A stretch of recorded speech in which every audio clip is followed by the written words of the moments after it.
Umefika kituo cha UK Swahili, tunatafsiri na kufasiri Kiswahili. Leo tunasoma hadithi fupi, mada yake ikiwa ndimi za mauti, ikiwa imeandikwa naye Timothy M. Arege. Vijana watatu walipenyeza huku na kutokeza kwenye upembe mmoja uliotawaliwa na vazi zito la giza totoro. Eneo zima la shule lilikuwa kimya. Hapasikiki chochote isipokuwa sauti dhaifu za kereng'ende. Taa zote zilikuwa zimezimwa, usingizi umeshona mabwenini tuli. Kiza kiliendelea kutawala na kueneza utawala wake kote kote. Mbala mwezi haikuwepo. Ingechukua muda kabla ya mwezi kurudi. Wenyeji wa sehemu hii walikuwa na namna yao ya mkato ya kuelezea kiza. Utamsikia mtu akimweleza mwenzake usiku mrefu au kiza husitiri mengi. Dakika kadhaa za kimya zilipita, kisha sauti, milio ya mbwa kadhaa ilipasua ule ukimya. Mbwa hao walilia kwa ushindani mkubwa kiasi cha kuifanya milio yao kushabihiana na ile ya waombolezaji katika matanga. Wengine wanalia kwa kujibizana kama wanajaliza mikarara ya nyimbo zilizoeleweka. Hata hivyo, sauti zao hizo hazikuwasumbua wanafunzi wa shule hii. Hazikuweza kuwanyima usingizi wao wa pono. Kilichowatia wasiwasi zaidi wanafunzi hao pamoja na wakazi wa eneo hilo, hasa katika siku ya hivi majuzi, ni milio ya ndege, hasa nyakati za usiku. Usiku utaisikia migoto yao darini wakiingia na kutoka. Karakacha zao paani ziliwaogofya wengi. Leo hawakusikika isipokuwa sauti moja moja mbali huko. Mioyo yao ilipwita pwita, lakini walishaweka nadhiri. Leo ni leo. Siku sasa. Hatuwezi kuendelea kuahirisha mpango huu kila uchao. Hii chelewa si nzuri. Lazima tumfundishe. Huwezi kutufanya mahabusu wake siku zote, alieleza Kamaliza. Ndiyo, lakini hatuwezi kwenda kinyume na maagano na wenzetu. Gharama zote hadi sasa imekuwa ni juu yangu. Hata hivyo ni lazima tuelewane sote. Tutekeleze mipango kamilifu, alieleza Musesi. Kamaliza naye alisema, sikiza Mus, kama ni hivyo vihela vyako vinaweza kukurudishia. Wewe huoni kwamba ni lazima tumshtue kidogo? Sharti atuheshimu. Ipo haja kama hata wazee wangu mimi hawajawahi kuniadhibu au kunigombeza. Mbunda naye alitoa rai yake. Ni rahisi kusema, kumbukeni mzaha utumbuka usaha. Tukutane kesho kuyazungumza haya, aliondoka Musesi. Unaona sasa? Nilikwambia tangu mwanzo, mshamba huyu, Mbuda alimweleza mwenzake. Huo ushamba tutaushambulia. Nitasubiri kuona atakavyotoka mbio au kukurupuka hivi. Walicheka na kupongezana kwa kupiganisha viganja, huku wakiangaza huku na huku, wasije wakatekwa bakunja kwenye shughuli yao. Wale mbwa waliendelea kulialia huko na nyimbo zao kuvutana na zile za bundi. Kereng'ende nao walipandisha mahadhi ya nyimbo zao. Usiku uliendelea kuyakunja masafa ya muda. Wale marafiki wawili walivuta pumzi gizani. Musesi sasa lazima keshajiunga na wenzake kulala. Wenzake hao wawili walipanga kwenda kumwasha kabla ya kuiachilia dharuba ya mwisho. Huo ndio wakati wa kumsuta na kumcheka kwa kebehi. Hapakuwa na wakati wa kuchelea tena. Kila mmoja alijitosa kwenye jukumu lake na muda si muda ikawa, umemaliza? Naam. Kote umezunguka kabisa. Kazi kwako sasa. Sasa nenda dirishani mwake ukamwamshe. Ukiona tu miale piga kamsa ile mbaya. Kisha tukutane pale pale pembeni.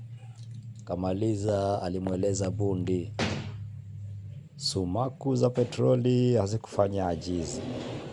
Moto wa kutisha uliruruma na kuyatayarisha majengo. Haikuchukua muda, eneo zima likaangazwa na mwangaza uliokitimua mbio kile kiza. Nyimbo za mbwa, kereng'ende na bundi zikamezwa na hasira na ndimi ya moto. Katikati ya mirurumo hiyo ya moto, Kamsa ilipasua hewa. Moto! Jamani, moto! Oh Mungu! Sauti zilihimiza. Mus! Mus! Toka!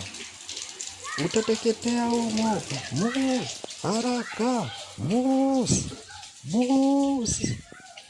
Sasa ilikuwa ni zogo si zogo, vilio si vilio, majonzi si majonzi. Joto la kutisha lilisambaa haraka mle ndani. Vilio dhaifu vilisikika. Katika harakati za kujiopoa, kila mmoja alikimbilia mlangoni. Katika hamaniko hili wengi walibanana mlangoni. Mlango wa ule upembe mwingine nao ulikuwa umekomelewa kwa nje. Mpapatiko wa roho uliwatuma wengine kujinasua kwa kupitia madirishani, lakini nayo yalikuwa yamewambwa kwa vyuma kwa ajili ya usalama wao. Ilikuwa kibangaito sasa. Harakati za kutapia uhai zilitoa hewa yote. Sala zisizokuwa na utaratibu zilisikika hapa na pale.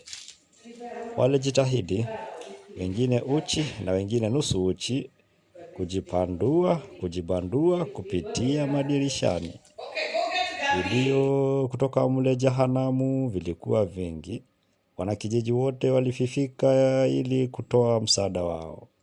Walijitahidi juu chini kupambana na moto uliowaka kwa gamidha hasa. Zimamoto wa mjini muda huo wote hawajafika, wala hapana ajuaye wako wapi. Laana za kila aina zilitanda hewani. Hapakuwa na chochote cha kudhibiti janga la sampuli hii mle shuleni. Wengine kwa kuemewa wamebakia kuwa chama tu. Wachache wanatokwa na michirizi ya machozi kuona ndimi za moto zikiwaka. Waliofika mwanzoni walikimbilia store ambapo ilitazamiwa kuwa kungekuwa na hazina ya vyombo vya kutumiwa katika shughuli ya dharura kama hii. That's the boss. Baada ya kuchakura na kubirua hapa na pale, hawakuambulia kitu. Wengine wanatoka na chochote walichopata, kiwe kinafaa au la. Mikono ya watu haikutosha kumwaga mchanga wa maji ili kupunguza uchu wa ule moto uliokuwa ukipinda kila kitu kwa ndimi zake na kukifahamia kinywaji. Joto liliwafurusha watu mbali na wakawa kama wanawapa migongo watoto waliokuwa wakiteketea. Wakabakia kushika tama na kuulizana, kwa nini? Kwa nini? Kwa nini? Vilio vya waliokuwa katika bweni lile vikaanza kupungua. Moto na roho vilikuwa vinapigania uhai. Moto ulishinda na sasa ukaendelea kururuma kwa kukebehi juhudi za kibinadamu aliyedhania anaweza kupambana nao. Ushindi huu uliwafanya hata waliokuwa wakiushuhudia ukitekeleza ule unyama kunywea. Wengi na hasa kina mama walizimia kwa uchungu wa mwana. Manusura waliopata majeraha, mmoja wa hawa musesi, walikimbizwa hospitalini. Gari la zimamoto lililoishia kufika kuchelewa lilitekeleza kazi hii. That's the boss. Wasamaria wema walisaidia kuwapeleka wanafunzi hospitalini. Vilio vilienea kila pembe. Wahasiriwa wengi walikuwa hawatambulikani. Ilihitaji moyo wa mauti ili kutotokwa na machozi katika mazingira haya magumu na ya kutisha. Vilio vya mhasiriwa mmoja hata hivyo viliwazindua matabibu na wasaidizi wao. Huyu alilia sana. Aliguswa, aliruka sana na kutoa kilio cha kutisha. Madaktari walishangazwa sana. Unyama gani huu? Ai! Ai! Mkono wangu! Alilia. Ngaifafao! Naumia kabisa. Alipaza sauti.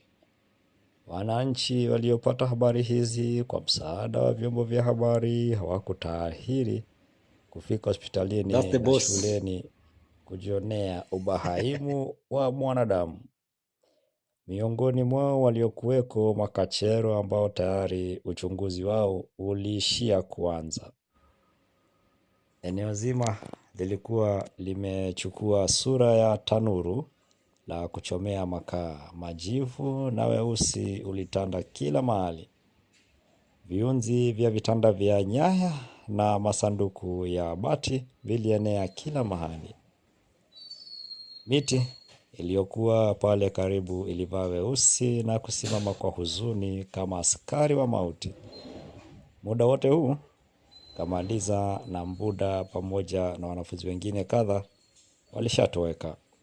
Maswali ya asili na fasili ya tukio hilo yalikuwa yakiwasumbua si wanafunzi tu bali umma mzima wa eneo lililohusika.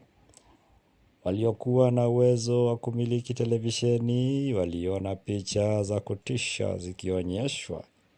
Picha za miili ya wanafunzi iliyogeuzwa sura na mauti ya kutisha. Huko walikokuwa Kamaliza na Mbuda wake walitekenywa hisia na picha hizo. Kamaliza alilengalengwa na machozi kwa mara ya kwanza. Lovely photography. Ulimpapa na kumtweta. Vinyota viliduru machoni pake. Kiwi kilimwandama. Kiza kilimteka. Muda mfupi uliopita alijiona kaushika ulimwengu viganjani mwake. Anauchezea kama mtoto anayechezea puto. Sasa aliiona dunia nzima ikimkatilia mabegani, ikitaka aibebe yeye. Alihisi wanadamu wanamnyoshea yeye vidole wakisubiri kuwa mashahidi wa mwereka kati ya mwanadamu na ulimwengu. Nani atambwaga mwingine? Kwa mbali alisikia waliokuwemo chumbani wakilia kwa kite. Sauti hizi zilififia taratibu fahamuni mwake mpaka kukawa hamna kitu. Aliinuka na kuondoka chumbani. Waliokuwa pale jamaa zake walidhani kuwa huzuni ya kuona yaliyowafika wenzake ilimgusa mshipa mbaya. Viongozi wa kisiasa kwa busara zao zilizokuwa sumile waliamua kuwa baada ya kifo tabibu. Shutuma na lawama za kila aina zilikuja juu. Wengi wakitaka mwalimu mkuu wa shule avuliwe madaraka kwa kushindwa kuidhibiti shule. Uchunguzi mpya wa kuchunguza uongozi wake ulianzishwa uende sambamba na ule wa polisi walionuia kunusa pamoja na mbwa wao chanzo cha janga lilo. Mazishi ya roho zilizoteketea hayakukawia. Baada ya mvutano kuhusu mahali na namna ya kuwazika walioangamia motoni, hatimaye ilikubaliwa kwa kauli moja kuwa pahali patengwe shuleni kwa shughuli hizo.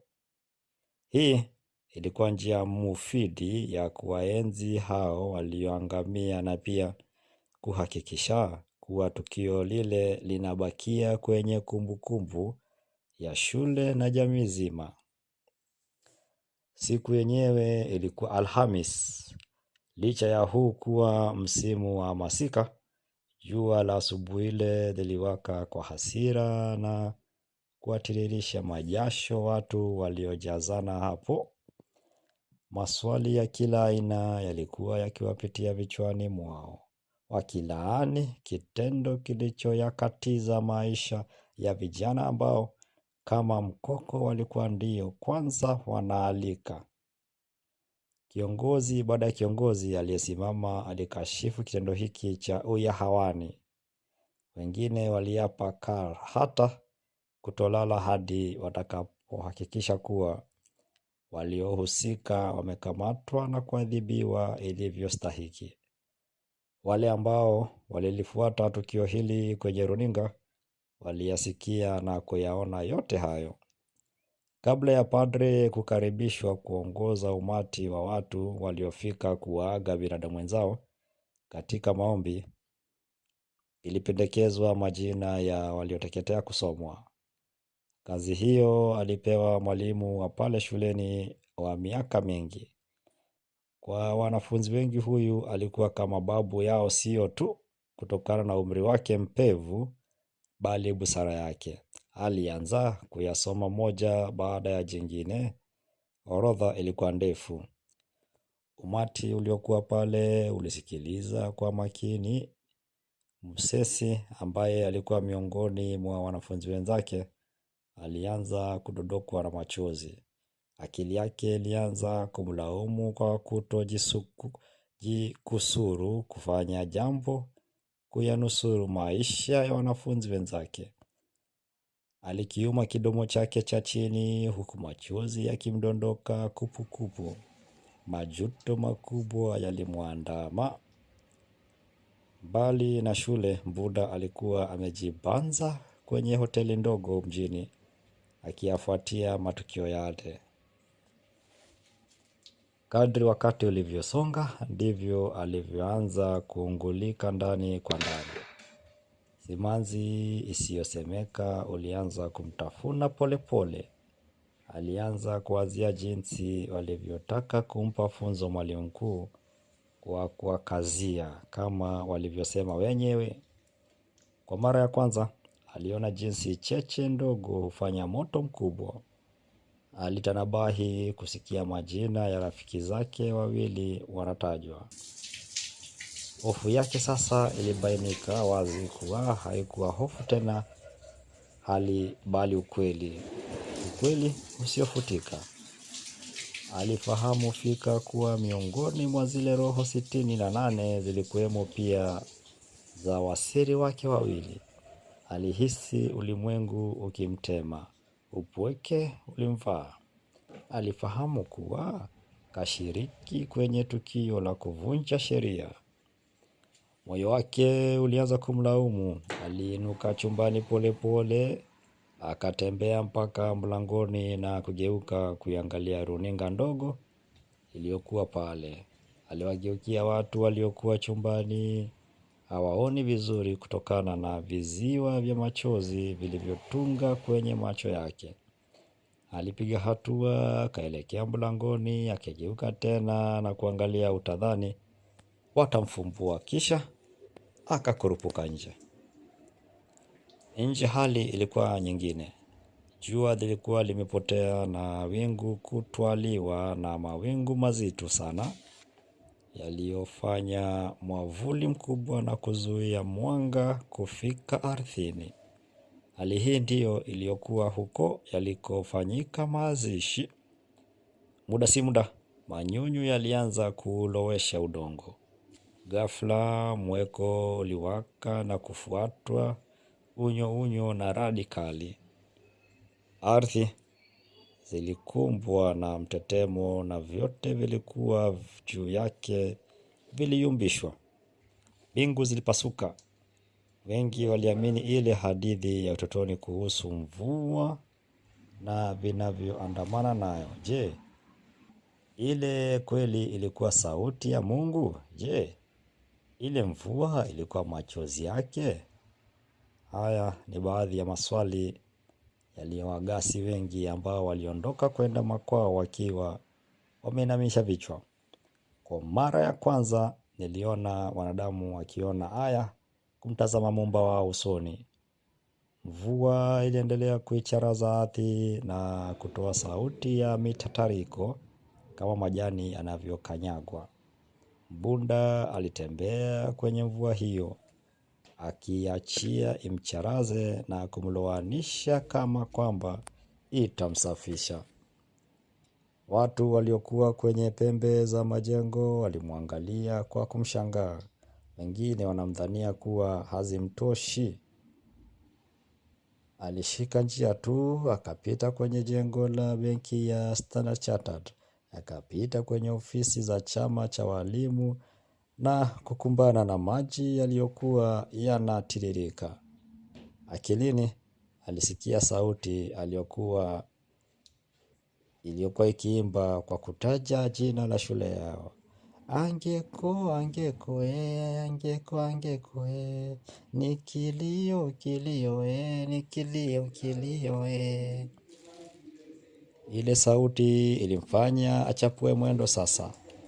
Alitembea haraka haraka, nusu kutembea, nusu kukimbia. Mvua sasa ilikuwa imeongezeka sana. Buda alipiga hatua, ameachia maji ya mcharaze shibe yake. Hatimaye alifika palipokuwa na mpunguko wa magari, akapinda kushoto na kuchukua kijia kilichokuwa pale. Alisimama kwa muda, akapiga funda la mate machungu, akaangalia mbele na kuliona jengo la makao makuu ya polisi wilayani. Alikiuma kidomo chake na kuchukua hatua ya mwisho. Moyoni alihisi ndimi za aina yake zikimuunguza. Ndimi za mauti. Ndio mwisho wa hadithi fupi ya leo. Ndimi za mauti.